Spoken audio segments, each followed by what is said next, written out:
Video शुरू करूं उससे पहले मैं आपको बताना चाहता हूं कि मैंने 4000 से अधिक वीडियोस और 200 से अधिक कोर्स क्रिएट किए हुए हैं जो डिफरेंट यूनिवर्सिटी के यूजी और पीजी सिलेबस के अकॉर्डिंग है।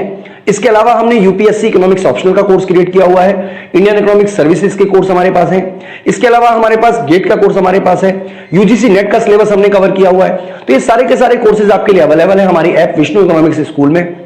इसके अलावा प्ले लिस्ट में आपको काफी सारी वीडियो आपको मिल जाएंगी, आप हमारी प्ले लिस्ट के भी विजिट कर सकते हैं। और अगर आपको हमारी वीडियो अच्छी लगती है तो आप हमारी वीडियो को लाइक करना और चैनल को सब्सक्राइब करना ना भूलें। तो चलिए स्टार्ट करते हैं आज। तो इस वीडियो में हम बच्चों को जो एमसीक्यू करा रहे हैं माइक्रो इकोनॉमिक्स के, उसके बारे में हम आगे बात करेंगे। तो बच्चों को देखिए, बहुत सारे क्वेश्चंस हम एमसीक्यू सॉल्व करा रहे हैं यहाँ बच्चों को।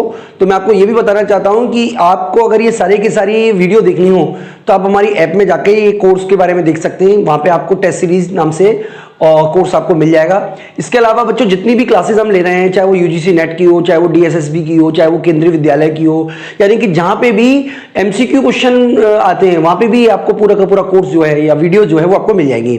इसके अलावा बच्चों यूट्यूब की प्लेलिस्ट में भी आपको काफी सारी वीडियो मिल जाएंगी, तो आप वो भी जरूर देख लीजिएगा। तो अब बात कर रहे हैं बच्चों, क्वेश्चन नंबर शुरू से बोलेंगे, बिल्कुल स्टार्टिंग से, ठीक है, बिल्कुल स्टार्टिंग से। हेलो बच्चों, तो बच्चों इस वीडियो में हम बात करेंगे माइक्रो इकोनॉमिक्स एमसीक्यू की, और ये वीडियो नंबर 9 है। यानी कि टेक्निकली जो क्वेश्चंस है वो 200 हमने ऑलरेडी करा दिए हैं, ये 201 क्वेश्चन हो जाएगा। तो बेसिकली हम यहाँ पे जो डिस्कस कर रहे हैं वो मार्केट के बारे में डिस्कस कर रहे हैं इस वीडियो के साथ में, और मार्केट किस तरीके से काम करती है वो सब हम धीरे धीरे करके डिस्कस करना शुरू करेंगे। तो बच्चों यहाँ पे आपको कुछ क्वेश्चंस हैं, मैं आपको बताना चाहूंगा कि ये सारी की सारी वीडियो आपको हमारी ऐप में मिल जाएंगी। ऐप में टेस्ट सीरीज नाम से कोर्स है, उसमें आपको मिल जाएंगी। इसके अलावा ये सारे के सारे जो एमसीक्यू हैं, अगर आप यूजीसी नेट की तैयारी कर रहे हैं या केंद्रीय विद्यालय की तैयारी कर रहे हैं या डीएसएसबी की तैयारी कर रहे हैं या कहीं और पीजीटी इकोनॉमिक्स की तैयारी कर रहे हैं, तो वहां पे भी ये कोर्स के अंदर आपको ये मिल जाएगा। तो आप हमारी ऐप डाउनलोड कर लीजिएगा विष्णु इकोनॉमिक्स स्कूल, अगर आपको ये सारी की सारी वीडियो देखनी है। इसके अलावा यूट्यूब की प्ले लिस्ट में भी आपको ये सारी की सारी वीडियो मिल जाएंगी। हालांकि वहां पे कुछ वीडियो प्राइवेट भी होंगी, लेकिन अगर आप ऐप में देखते हो तो आपको सारी की सारी वीडियो जो है वो ओपन रूप में मिलेंगी। तो यहाँ पे बच्चों हम 25 क्वेश्चनों को सॉल्व करा रहे हैं एक एक करके। तो आप साइड में देखिएगा, यहाँ पे कुछ क्वेश्चंस भी लिखे हुए हैं।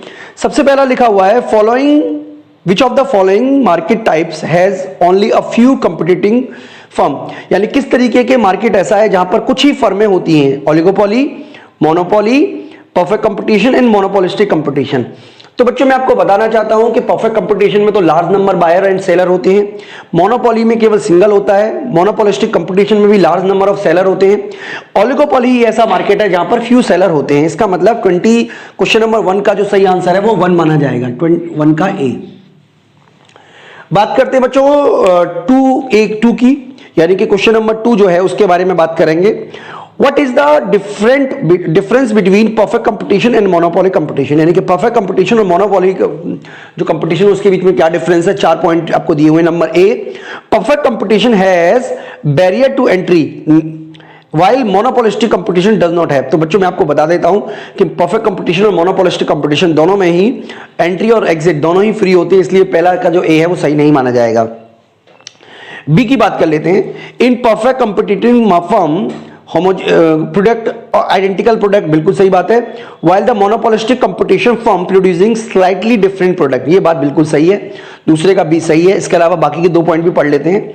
सी में कह रहा है perfect competition has no barrier of entry, गलत है, बैरियर्स नहीं होते, बिल्कुल सही है, sorry. While monopolistic competition has, तो यहां पे आपको बता देता हूं कि बैरियर मोनोपोलिस्टिक कंपटीशन में होते नहीं है। डी में कह रहा है perfect competition has large number of small firm while monopolistic does not have. तो बच्चों ये भी गलत है, यानी कि क्योंकि परफेक्ट कंपटीशन और मोनोपोली दोनों में ही लार्ज नंबर ऑफ सेलर होते हैं। तो इस हिसाब से देखा जाएगा तो पॉइंट जो बी है वो इसका सही माना जाएगा, यानी कि दूसरे का जो बी है वो बिल्कुल सही आंसर है। क्वेश्चन नंबर 3 की बात कर लेते हैं बच्चों। क्वेश्चन नंबर 3 कह रहा है विच of the following market types has large number of firm that sell similar but slightly different product। तो कौन सा ऐसा मार्केट है जहां पर नंबर ऑफ सेलर लार्ज होते हैं जबकि वो जो प्रोडक्ट होता है वो डिफरेंशिएट होता है। तो बच्चों इस केस में जो डेफिनेशन है वो मोनोपोलिस्टिक कंपटीशन की सबसे सही मानी पाई जाएगी, क्योंकि मोनोपोलिस्टिक कंपटीशन में ही लार्ज नंबर ऑफ सेलर होते हैं और जो गुड्स होती है वो स्लाइटली डिफरेंट होती है, क्योंकि मोनोपोली में तो एक होता है सेलर, ओलिगोपोली में फ्यू होते हैं। हालांकि परफेक्ट कंपटीशन में लार्ज होते हैं लेकिन जो गुड्स होती है वो आइडेंटिकली सेम होती है, इसलिए तीसरे का जो डी ऑप्शन है वो सबसे सही ऑप्शन माना जाएगा। ऑप्शन नंबर 4 की बात कर ले बच्चों, तो ऑप्शन नंबर 4 कह रहा है the market types known as perfect competition, ठीक है, परफेक्ट कंपटीशन कब माना जाएगा? The market types known as perfect competition is number A, market by a firm continuously trying to change their product so the consumer prefer their product to their competitive product। तो बच्चों perfect competition में goods different नहीं होती है, इसलिए ये वाला option तो गलत है। डोमिनेट बाय मतलब एक तरीके से एडवर्टाइजमेंट कंपटीशन को रन करके डोमिनेट करने की कोशिश करेगी, तो मैं आपको बता देता हूं कि परफेक्ट कंपटीशन में एडवर्टाइजमेंट भी जीरो होता है। इसके अलावा डी ऑप्शन है almost free from competition and firm earn large profit, ये भी गलत है। जो सबसे सही है वो सी माना जाएगा, हाई कंपटीशन होता है, high competitive and firm find to impossible to earn an economic profit in the long run, यानी कि फर्म जो होती है वो नॉर्मल प्रॉफिट ही अर्न कर रही होती है लॉन्ग रन में। इसका मतलब फोर्थ का जो सी पॉइंट है वो सबसे ज्यादा सही माना जाएगा। अगर हम बात करें बच्चों फिफ्थ की, तो फिफ्थ क्वेश्चन कह रहा है विच of the following market types has fewest number of firm, कौन सी मार्केट ऐसी है जहां पर जो फर्म नंबर ऑफ फर्म है वो सबसे कम होती है? तो मैं आपको बता देता हूं कि मोनोपोली ऐसा मार्केट होता है जहां पे सिंगल सेलर होता है, इसलिए मोनोपोली इसका सही होगा, क्योंकि सबसे कम फर्मों की संख्या जो होती है, इसका मतलब फिफ्थ का बी, ठीक है, वो सबसे कम संख्या जो होती है वो फर्म की मोनोपोली मार्केट में ही होती है।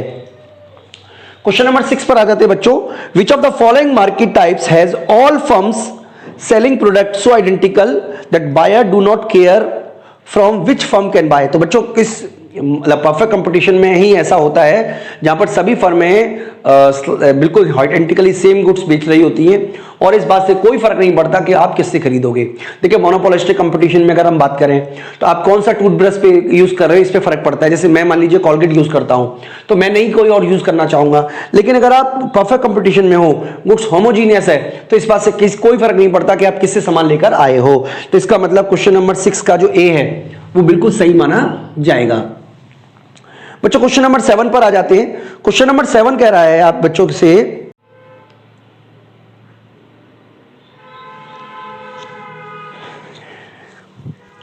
क्वेश्चन नंबर 7 कह रहा है विच of the following is the best example of perfect competitive market.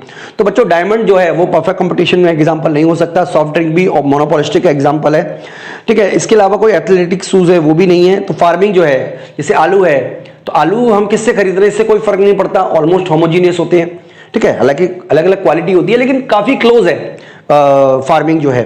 तो 7 का जो बी है वो इसका सही आंसर 7B लिख देता हूं मैं यहां पे। क्वेश्चन नंबर 8 की बात करते हैं बच्चों, perfect competition is characteristics by all the following, कौन सी इसमें फीचर्स नहीं होते? नंबर 1, ठीक है। देखिए मैं आपको बता देता हूं, सबसे पहले अगर हम नीचे से पढ़ना शुरू करें तो well inform buyer and seller with respect to price, बिल्कुल सही है, सारे के सारे को इन्फॉर्मेशन होती है। ये a large number of buyer and seller, ये भी सही है। No restriction of entry and exit, ये भी सही है। लेकिन एडवर्टाइजमेंट कॉस्ट नहीं होती है, ये आप याद रखिएगा, जो कि ए में लिखा हुआ है। इसलिए कोई भी फॉर्म परफेक्ट कंपटीशन में वो एडवर्टाइजमेंट पे किसी भी तरीके का पैसा खर्च नहीं करती है। तो 8th का जो ए है वो बिल्कुल सही माना जाएगा। 9th की बात कर लेते हैं बच्चों, which of the following 4 firm consideration ratio is constant with monopolistic competition. तो बच्चों मैं आपको बता देता हूं कि अगर किसी का मार्केट में 100% शेयर है तो इसका मतलब वो मोनोपोली को डिनोट कर रहा है। अगर 75% है तो ओलिगोपोली को, यानी कि 50% से ऊपर है तो ओलिगोपोली को डिनोट करते हैं। और 0% तो खैर मार्केट में होता ही नहीं है, परफेक्ट कंपटीशन में भी थोड़ा बहुत होता है आंसर। 25% जो है वो मोनोपोलिस्टिक कंपटीशन को डिनोट करता है। तो इस लिहाज से देखा जाएगा तो 9 का डी जो है वो ज्यादा सही माना जाएगा, ठीक है बच्चों। इसके अलावा क्वेश्चन नंबर 10 कह रहा है if the monopolistic competitive seller can convince buyer that the product is better quantity and value of the product sold by rival firm, यानी कि अगर कोई मोनोपोलिस्टिक कंपटीशन ऐड करता है, विज्ञापन करता है, प्रमोशन करता है और ये यकीन दिला दे कि उसका प्रोडक्ट बढ़िया है, अच्छी क्वालिटी का है, सस्ता मिल रहा है, तो इससे क्या फायदा होगा? देखिए उसकी जो डिमांड है वो लेस इलास्टिक हो जाएगी। लेस इलास्टिक इसलिए हो जाएगी क्योंकि कंज्यूमर जो है वो उसी को यूज करेगा, किसी और को यूज ना करे। हर फर्म एडवर्टाइजमेंट इसीलिए करती है ताकि उसकी जो डिमांड है वो लेस इलास्टिक हो जाए या मोर इलास्टिक हो जाए। इसके अलावा डिमांड बढ़ेगी, ये भी सही है। इसके अलावा the firm gain more control over the price, यानी कि फर्म का कंट्रोल ओवर प्राइस पे बढ़ेगा, ठीक है, ये भी सही है। इसके अलावा जो डी है वो भी यानी कि डी जो है ऑप्शन वो सबसे सही माना जाएगा, 10वें का D, all of the above. तो 10वें का जो मैंने आंसर लिख दिया वो डी लिख दिया है। इसके अलावा बच्चों 11वां क्वेश्चन कह रहा है कि विच ऑफ द फॉलोइंग 4 फर्म्स, ठीक है, जिनका जो मार्केट शेयर है वो डिफरेंट दिया हुआ है नीचे, इनमें से कौन सा परफेक्ट कंपिटिटिव इंडस्ट्री को डिनोट करती है। तो बच्चों जैसा कि मैं आपको पहले ही बता चुका हूं कि परफेक्ट कंपटीशन में बहुत सारी फर्में होती है, लार्ज नंबर ऑफ फर्म होती है और उनका मार्केट शेयर इतना कम होता है कि कोई भी इंडिविजुअल फर्म प्राइस को इन्फ्लुएंस नहीं कर सकती है। तो ना तो इसका 31% कंट्रोल होगा, ना 78% कंट्रोल होगा, ना 100% कंट्रोल होगा, क्लोज टू जीरो होगा, ठीक है। हो सकता है 1% हो सकता है 0.5% हो। तो इस क्वेश्चन के अंदर 0.25 आपको दिखाया हुआ है। तो क्वेश्चन नंबर 11वें का जो सबसे सही आंसर माना जाएगा वो बी माना जाएगा, यानी कि 11वें का आंसर मैं यहां पे बी लिख देता हूं। 12वें क्वेश्चन पे आ गए बच्चों हम। कह रहा है if you have found the percentage of value of sale accounted by 4 largest firm in an industry you have founded the. तो बच्चों इसका जो आंसर है वो 12 का ए होगा, यानी कि 4 फर्में हैं जो डोमिनेट कर रही हैं। तो 4 फर्म कंसिडरेशन रेशो यूज किया जाएगा, यानी कि 12 का ए है वो सही माना जाएगा बच्चों। 13 पे बात कर लेते हैं। Firm use marketing to, marketing किस लिए की कर जाती है। देखिए कोई भी फर्म जो मार्केटिंग इसलिए करती है ताकि वो बायर को इन्फ्लुएंस कर सके, उसके बिहेवियर को इन्फ्लुएंस कर सके, उसके बाइंग डिसीजन को इन्फ्लुएंस कर सके। तो ये सारे के सारे जो ऑप्शन है वो डी में आपको मिलेंगे, यानी कि ऑल ऑफ दी अबव जो है वो 13वें का वो सबसे सही माना जाएगा। यानी कि हर फर्म एडवर्टाइजमेंट कराना चाहती है ये दिखाने के लिए कि उसकी जो क्वालिटी है वो दूसरों से अच्छी है, उसकी जो कह सकते हो कि उसकी जो नीड है, आपको जो गुड्स की नीड है वो और चीज लोगों से ज्यादा आपको फुलफिल करेगी, उसका प्राइस जो है वो ज्यादा अच्छा है। हर फर्म अपनी अच्छाइयों के बारे में ही एडवर्टाइजमेंट करती है। तो 13 का जो डी है वो सबसे सही आंसर माना जाएगा। क्वेश्चन नंबर 14 में देखिए ग्राफ बनाया है, मैं आपके लिए ग्राफ बना देता हूं, यहां पे बना देता हूं सेम डायग्राम। ये हमारा है AR, जिसको कि हम डिमांड कर्व भी बोल सकते हैं, ये हमारा MR और ये हमारा है सप्लाई, जिसको कि हम MC कर्व भी बोल सकते हैं। देखिए अगर आप परफेक्ट कंपटीशन में हैं तो आपका इक्विलिब्रियम पॉइंट होगा ये वाला, जिसको कि मैं इसने नाम नहीं दिया लेकिन मैं दे देता हूं A। और अगर आप मोनोपोली में हैं, ठीक है, तो या मोनोपोलिस्टिक कंपटीशन में हैं तो आपका इक्विलिब्रियम पॉइंट होगा B। इसका मतलब इस केस में अगर मोनोपोली में है तो आपकी क्वांटिटी होगी Q0, ठीक है, जैसा कि इसमें दिखाया हुआ है, सॉरी Q1 लिखा हुआ है, और प्राइस जो होगा वो ये वाला होगा। ये मोनोपोली की कंडीशन में पॉसिबल है, जबकि परफेक्ट कंपटीशन में क्वांटिटी आपकी ज्यादा होती है, क्योंकि डिमांड एंड सप्लाई होगा ना, ये सप्लाई है ये डिमांड है, और प्राइस जो है वो P2 होता है। ओके बेटा, जैसा कि इसमें दिखाया हुआ है तीसरा ऑप्शन जहां पे कट कर रहा है वो हमने प्राइस P3 ले लिया और ये हमारी क्वांटिटी हो गई। ओके, तो ये 3 ऑप्शन हमें दिखा रखे हैं। अब से वो बोल रहा है विच of the following is true. Number if the market is monopoly, output will be Q1 and the price will be P3। ये तो गलत है। आउटपुट मोनोपोली मार्केट में मैं यहां लिख देता हूं, अगर मोनोपोली में होगा तो क्वांटिटी Q1 होगी और प्राइस जो होगा वो P1 होगा। OQ1 क्वांटिटी, OP1 प्राइस, ठीक है। दूसरा कह रहा है जो बी है वो ज्यादा सही है ऑप्शन वैसे। In the market of perfect competition output will be Q2 and the price will B P2। ये सही है, क्योंकि जो डिमांड सप्लाई के यहां पे इंटरसेक्ट कर रहे हैं तो क्वांटिटी Q2 होगी, प्राइस P2 होगा। तो जो 14वें का बी है वो बिल्कुल सही माना जाएगा। हालांकि बाकी के सी और डी में मैं आपके लिए पढ़ देता हूं। If the market is perfect competition output will be Q3 and price will B P3, बिल्कुल गलत है। If the market is monopoly output will be Q3, गलत है। इस हिसाब से बी को ही सही मानेंगे। क्वेश्चन नंबर 15 भी इसी पर बेस्ड है। देखिए जो मोनोपोली होगा, मैं आपको रिपीट कर देता हूं बच्चों, मोनोपोली हमेशा इस लेवल पे आउटपुट करेगा और परफेक्ट कंपटीशन हमेशा इस लेवल पे आउटपुट करेगा, ये आप याद रखिएगा। अगर मान लीजिए ओलिगोपोली है तो ओलिगोपोली इन दोनों के बीच में कहीं आउटपुट करता है, ठीक है, यानी कि वो जैसे परफेक्ट कंपटीशन में क्या होता है, नॉर्मली ऐसा माना जाता है कि मोनोपोली मार्केट का टोटल 50% आउटपुट करता है और परफेक्ट कंपटीशन में मार्केट का 100% आउटपुट किया जाता है। लेकिन मोनोपोली जो होता है, सॉरी ओलिगोपोली जो होता है, वो दोनों के बीच में आउटपुट करता है। इसका मतलब ये जो पॉइंट है Q और Q2 के बीच में, तो इसका मतलब 15 का ए जो है वो सबसे सही आंसर माना जाएगा। क्वेश्चन नंबर 16 पे आ जाते हैं बच्चों। The hypothesis that the firm seek maximize their sale revenue. तो सेल रेवेन्यू मैक्सिमाइजेशन बोमोल का है, ये आप याद रखिएगा, बोमोल का बहुत ही एग्जांपल है सेल्स रेवेन्यू मैक्सिमाइजेशन थ्योरी, ठीक है। तो 16 का जो ए है वो बिल्कुल सही आंसर है। 17 पे आ जाते हैं बच्चों। 17 कह रहा है in the short run the monopolistic, तो शॉर्ट रन में मोनोपोलिस्टिक को क्या होगा, देखिए शॉर्ट रन में लॉस भी पॉसिबल है, नॉर्मल प्रॉफिट भी पॉसिबल है, प्रॉफिट भी पॉसिबल है, सब कुछ पॉसिबल है। इसका मतलब 17 का जो डी है वो सबसे सही माना जाएगा। बच्चों 18 क्वेश्चन कह रहा है कि विच of the following is identical with multi plant monopolistic, तो मल्टी प्लांट मोनोपोली की तरह कौन काम करता है। देखिए आपने पढ़ा होगा मल्टी प्लांट मोनोपोली में क्या होता है, मैं आपको समझा देता हूं। मल्टी प्लांट मोनोपोली जैसे ए और बी दो प्लांट है, तो एक का हो सकता है कॉस्ट ज्यादा हो प्रोडक्शन करने की, एक की कॉस्ट कम हो, तो जो मोनोपोली है वो दोनों ही प्लांटों में अपना जो प्रोडक्शन है वो इस तरीके से डिवाइड करता है कि जो मार्जिनल कॉस्ट है दोनों ही फर्मों की वो बराबर बराबर आना चाहिए। इसी तरीके का काम करने का काम करता है आप कह सकते हो, मैं आपको ऑप्शन पढ़ के बता देता हूं, जिस ऐसा कार्टेल जिसका ऑब्जेक्टिव जॉइंट प्रॉफिट मैक्सिमाइजेशन होता है, यानी कि बी जो है वो सही माना जाएगा।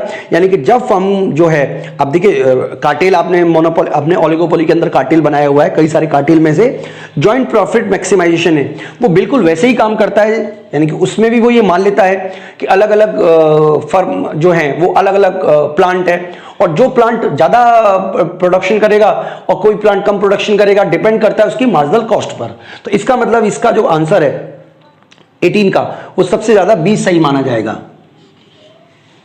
18 के बी के बाद बच्चों हम करते क्वेश्चन नंबर 19 पे। Price control is one of the monopoly regulation which has most advantages for, किसके लिए सबसे ज्यादा अच्छा होता है बच्चों। देखिए आपने नेचुरल मोनोपोली पढ़ा होगा। नेचुरल मोनोपोली का मतलब है कि कोई ऐसी फर्म जिसकी कॉस्ट इतनी कम है जिसकी वजह से वो ज्यादा से ज्यादा आउटपुट करना चाहती है, और ज्यादा से ज्यादा आउटपुट करने की वजह से कोई नई फर्म जो है वो एंट्री नहीं कर सकती है। इस तरीके की चीजों को गवर्नमेंट रेगुलेट करती है, क्योंकि अगर वो एमसी और एमआर मेथड से प्राइस डिसाइड करेंगे तो प्राइस इतना ज्यादा हाई होगा कि आम कंज्यूमर जो है उसे खरीद नहीं पाएगा। इसलिए इस केस में एमसी प्राइसिंग या एसी प्राइसिंग पॉलिसी यूज की जाती है बाय दी गवर्नमेंट, तो इसको रेगुलेशन बोलते हैं। और ये रेगुलेशन का फायदा ये है, इससे सबसे ज्यादा जो फायदा होता है वो कंज्यूमर को होता है। यानी कि 19 का जो बी है वो सबसे सही माना जाएगा। बच्चों क्वेश्चन नंबर 20 पे आ जाते हैं। Under price discrimination price will be higher if in market where demand is. देखिए मैं आपको बता देता हूं कि अगर प्राइस डिस्क्रिमिनेशन है, मैं यहां पे डायग्राम आपको बना के समझा देता हूं अगर आपको समझ में आ जाए तो। देखिए प्राइस डिस्क्रिमिनेशन का मैं डायग्राम समझा रहा हूं आपको। मान लीजिए ये ए मार्केट है जहां पर डिमांड जो है वो लेस इलास्टिक है, और एक मार्केट है जहां पर डिमांड जो है वो मोर इलास्टिक है। ये इसको मैं बी बोल देता हूं, ठीक है, ए हो गया, ये बी हो गया। तो अगर हम दोनों की एमसी को सेम ही मान लें तो ये यहां पे कट किया है, इसका मतलब इसकी क्वांटिटी इतनी होगी, इसका प्राइस इतना होगा, और इस वाले में यहां पे कट किया है, इसका मतलब इसकी क्वांटिटी इतनी होगी, प्राइस इतना होगा। तो इसका मतलब क्या हुआ, जिस मार्केट में डिमांड इन इलास्टिक है वहां पे प्राइस ज्यादा होगा, और जिस मार्केट में डिमांड इलास्टिक है वहां पे प्राइस कम होगा। ये आप याद रखिएगा, ठीक है। तो ये जो क्वेश्चन है, मतलब जिस मार्केट में डिमांड कम है, सॉरी जहां पे डिमांड इन इलास्टिक है वहां पे प्राइस ज्यादा होता है, ये आप हमें याद रखिएगा। तो यानी कि लेस इलास्टिक जो है वो बिल्कुल सही माना जाएगा, यानी कि 20 का जो सी है वो सही क्वेश्चन का आंसर है। 20 के सी के बाद हम करते हैं 21 की। Access capacity is not found under. Access capacity क्या होती है बच्चों, मैं आपको बता देता हूं। एक्सेस कैपेसिटी का मतलब होता है कि मोनो परफेक्ट कंपटीशन में देखिए एक्सेस कैपेसिटी नहीं होती है, क्योंकि इस केस में जो फर्म होती है वो उसी पॉइंट पे काम कर रही होती है जहां पर उसकी एवरेज कॉस्ट लोअर होती है। तो एक्सेस कैपेसिटी मोनोपोलिस्टिक में कंपटीशन में पाई जाती है, मोनोपोली में पाई जाती है, इवन ओलिगोपोली में भी पाई जाती है, लेकिन परफेक्ट कंपटीशन में कभी भी एक्सेस कैपेसिटी नहीं पाई जाती। इसीलिए हम कहते हैं कि परफेक्ट कंपटीशन में इकोनॉमिक एफिशिएंसी भी होती है और एलोकेटिव एफिशिएंसी भी पाई जाती है। तो 21वें का जो सबसे सही आंसर माना जाएगा बच्चों वो माना जाएगा डी। चलिए अब हम 22वें पे आ जाते हैं, 22 पर आ जाते हैं। Consumer are likely to give variety of goods under. कौन सी जगह उसको वैरायटी मिलेगी बच्चों, परफेक्ट कंपटीशन में तो मिलेगी नहीं क्योंकि होमोजीनियस होती है। मोनोपोली में भी उसको नहीं मिलेगी। सबसे ज्यादा वैरायटी इसको मिलती है इम्परफेक्ट कंपटीशन में, यानी कि 22 का जो सी है वो सबसे सही माना जाएगा। 22 के बाद 23 पे आ जाते हैं बच्चों। Monopolistic market is upward shift in the market demand. देखिए मोनोपोली में अगर मार्केट डिमांड बढ़ती है तो कोई भी ये नहीं कह सकता कि मोनोपोली किस तरीके से बिहेव करेगा। हो सकता है वो ज्यादा प्राइस चार्ज कर रहे, हो सकता है वो कम प्राइस चार्ज करे, डिपेंड करता है ना elasticity of demand and elasticity of supply पर। देखिए अगर ये परफेक्ट कंपटीशन होते तो हम सिंपल कह देते कि अगर डिमांड राइज की है तो क्वांटिटी बढ़ेगी, प्राइस बढ़ेगा, लेकिन यहां पर सब चीजें पॉसिबल है क्योंकि ये मोनोपोली है ना बच्चों, इसलिए इस केस में जो 23 का जो डी है वो सबसे सही माना जाएगा। 24 में बच्चों हमें मैचिंग करनी है परफेक्ट कंपटीशन। तो मैं आपको बता देता हूं कि परफेक्ट कंपटीशन मैं यहां लिख देता हूं बच्चों, आप बच्चों के लिए ABCD। देखिए परफेक्ट कंपटीशन का जो सबसे बड़ा मैच होता है, देखिए परफेक्ट कंपटीशन का जो मैच होगा वो होमोजीनियस प्रोडक्ट के साथ होगा, ठीक है। इसके अलावा ओलिगोपॉली के केस में आपको पता होगा कार्टेल बनाना पॉसिबल है क्योंकि कार्टेल जो होता है वो ओलिगोपॉली में ही बनता है। इसके अलावा डिओपॉली में 2 फर्में होती हैं, ये भी आपको क्लियर हो जाना चाहिए। और लास्ट जो बचता है मोनोपोली, मोनोपोली का मतलब है कि जो नेचर है प्रोडक्ट का वो यूनिक होता है, ठीक है, कुछ भी हो सकता है। तो 2143, तो 2143 किससे मैच कर रहा है? डी से मैच कर रहा है, इसलिए इसका जो आंसर है वो डी सबसे सही माना जाएगा।